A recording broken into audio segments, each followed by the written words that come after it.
Okay, SmackDown Live episode 900 just ended, and man, was it a great show. We got to see The Undertaker and The Edge and King Booker. I love it, dude. King Booker, oh my gosh. And Undertaker and Edge were just awesome. The Edge, when he came out in Tony Chimmel, super. I can't even do it the way he does. Like, it's insane. Holy crap. That was awesome to hear again. Um, yeah, to me, SmackDown's always been better than Raw. This is my opinion. When the brands were back, before they split them up, I always just really liked SmackDown more. It's not changed now. 4 matches in 2 hours, and I was left entertained. That is insane.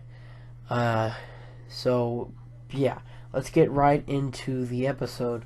So Shane O'Mac and Daniel Bryan come out to get the crowd hyped on what they're going to see tonight. So the first thing they just basically say, the first matchup is the Intercontinental Championship matchup between The Miz and Dolph Ziggler. This was a great match to put on the 900th episode. It was great.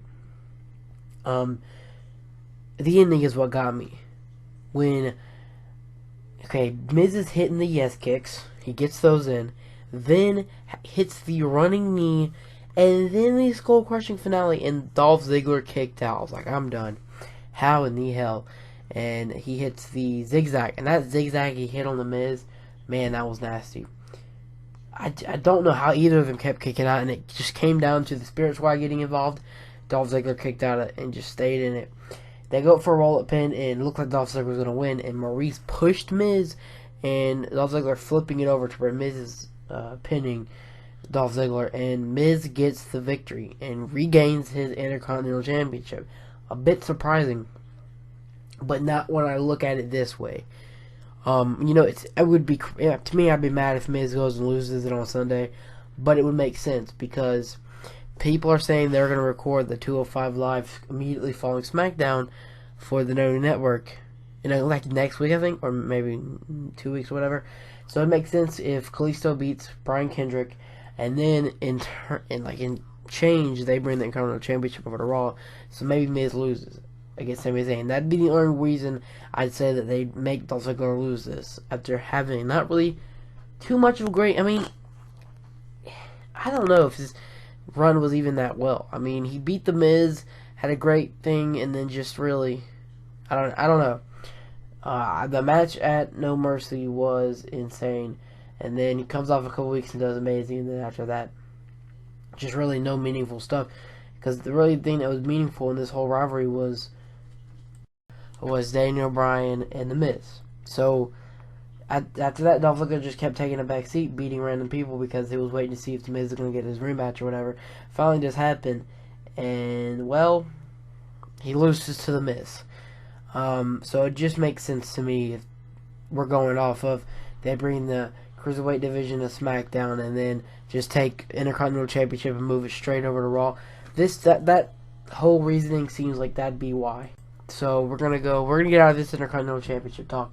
Save my predictions for the match at Backlash. Not Backlash. At Survivor Series for my Survivor Series prediction show. That's gonna come on Saturday. Friday we'll have the NXT Takeover prediction show. I will be doing reviews on both of those shows, so stay tuned for that. We then went to a very interesting matchup. Oni Lorcan from NXT versus Kalisto, and I swear it'd been awesome if Oni Lorcan won that match.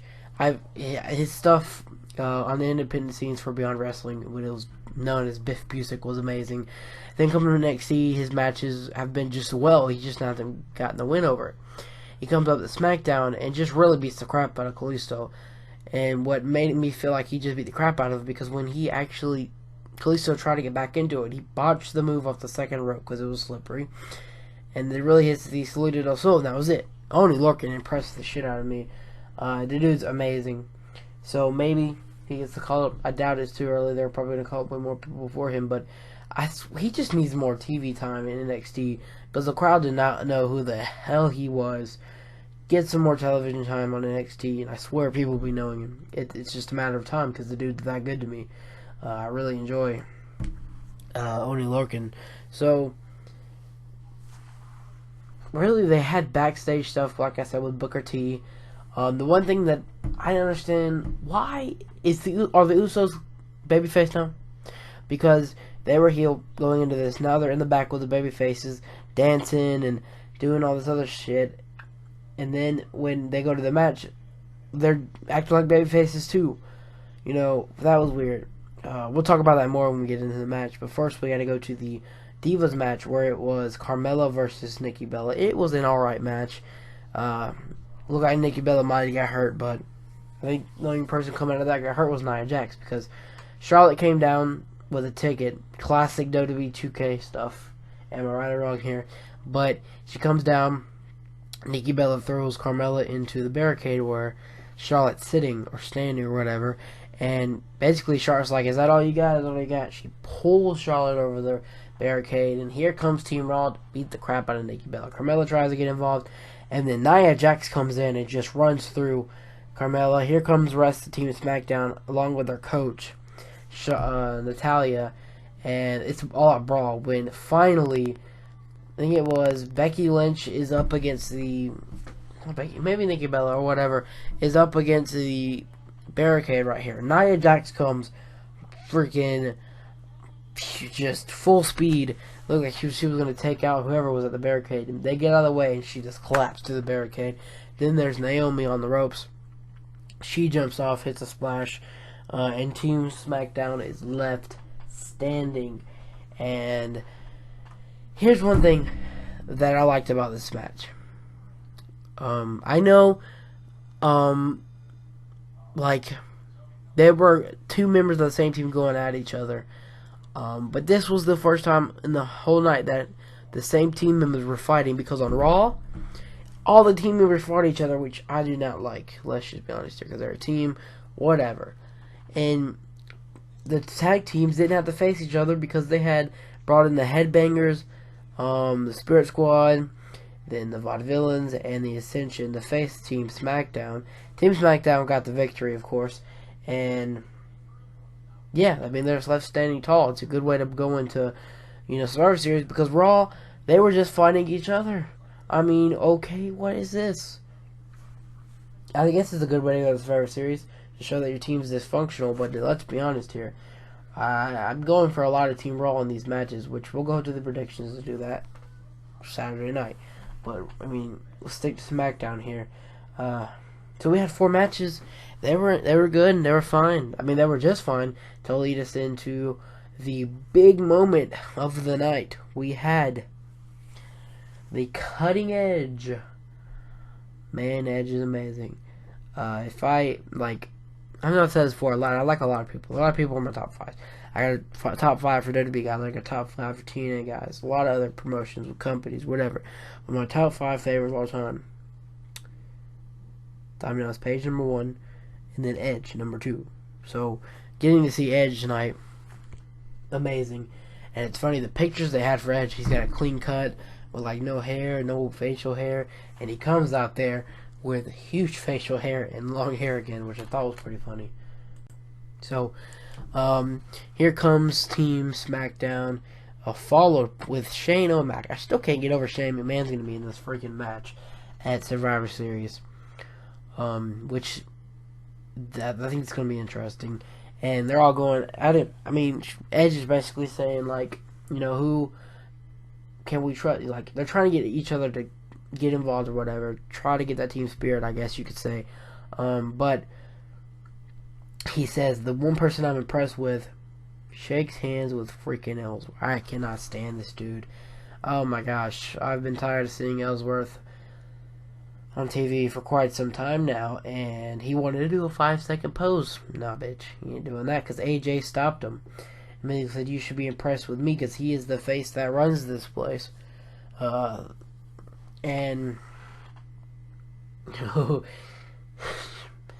I can't even remember what Shane McMahon says, but when Shane goes, "You're on Team Shane O'Mac down," I was like, "What was that?"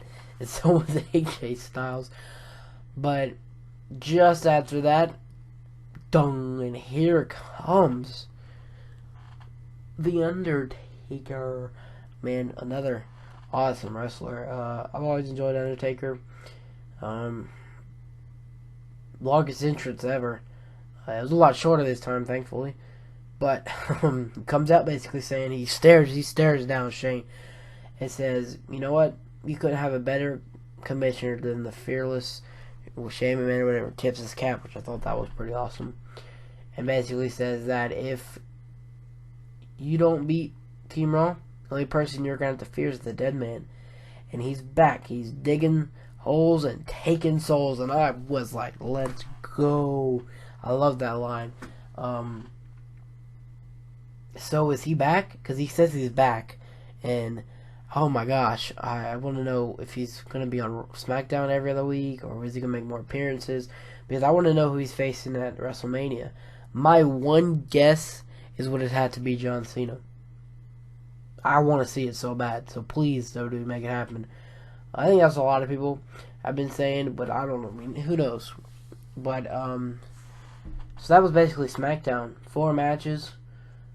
They were showing a lot of flashbacks, which were always pretty awesome. Great show. Enjoyable to watch. Like I said, the 2 hours to 3 hour difference is so much. A lot of people say, yes, 3 hours wrestling. But when you got a thin roster like Raw, you're seeing the same matches weekly. You're seeing a lot of crappy matches that no one gives a crap about, just random throw-in matches. And then when you got 2 hours, you're getting 4 matches that make sense and continue to go with storylines, except for Kalisto and whatever match, but whatever. And it's 4 matches that really kind of matter to opposed to maybe 5 or 6 matches where 2 of them really the only things that matter, and all the other matches are just like blah. I hate them, but like who cares about them? So said this for weeks. 2 hour format works way better for me. And if you're wondering why I did not do a Raw review, been sick, fell asleep, couldn't watch the whole damn thing, so I was not gonna wake up and go back and watch it, do a Raw review. So, but there's one more thing I want to talk about there in the SmackDown live review. Why do we have Tom Phillips in the commentary team? Why do we need 4? They say he's the host, but let's be honest, he barely talks during the matches. He kind of talks after and before the matches. He's the host. Oh, would I rather see him on Raw and take place of Michael Cole? Yes. He's here on SmackDown, whatever, I guess. But this is my SmackDown live review. Great show, enjoyable. Remember to subscribe so you can catch those prediction shows and the reviews of the actual shows. And then like, subscribe, and comment. Let me know what you thought of SmackDown Live. And I am out. Thank you so much for watching.